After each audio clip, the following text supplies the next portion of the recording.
While President Biden meets with world leaders overseas at the NATO summit, here at home, work from his bipartisan Infrastructure Act is intensifying.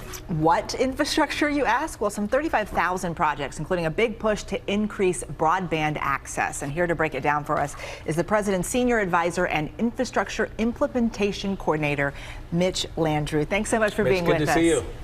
It's great to be with you. Good afternoon. You hear infrastructure and immediately I start to feel a little confused. So I'm just curious, where is all this money going and how do you choose which projects get the money?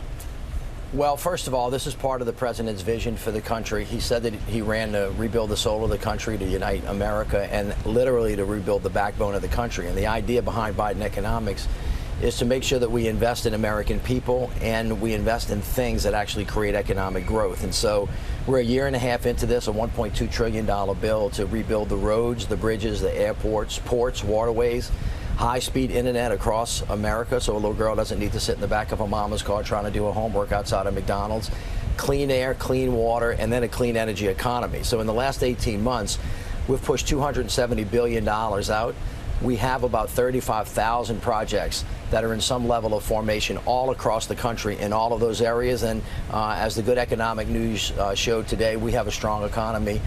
Jobs are up, wages are up, inflation is heading in the right direction, although we have more work to do. The president has created 13.1 million jobs, 800,000 manufacturing jobs, which means that America's back to work and we're blowing and going. So with that said, Mitch, $42 billion of this is going to broadband. How will you guys determine where the access goes to and who gets it first? Well, first of all, overall, it's a $90 billion package. We've already pushed out a substantial amount of money.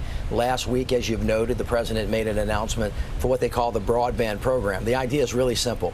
Everybody in America has to have access to the internet because it's a necessity now. It's not a luxury. We learned this, unfortunately, in a very painful way during COVID.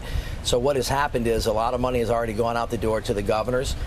This $40 billion actually got pushed out. Every state has to give us a plan. And when they do that, we'll begin to distribute more money to them. They'll actually start laying it down. I was in New Mexico the other day at the Santo Domingo Pueblo, actually with my own eyes watched them laying fiber optic cable in the ground to connect folks that have not been connected in a long time. So it's already happening.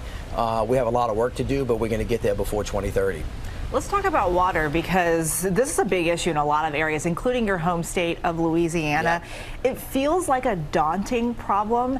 How do you ensure that all Americans have access to clean water? Well, first of all, the president feels really strongly that everybody should have access to clean air and safe water. New Orleans, of course, is a town that I know very, very well. The Sewage and Water Board there has had challenges because it has an old plant with old power sources. You see this in Flint, Michigan. I was in Lowndes County, Georgia, not a long time ago, where in fact some homes there don't even have indoor plumbing.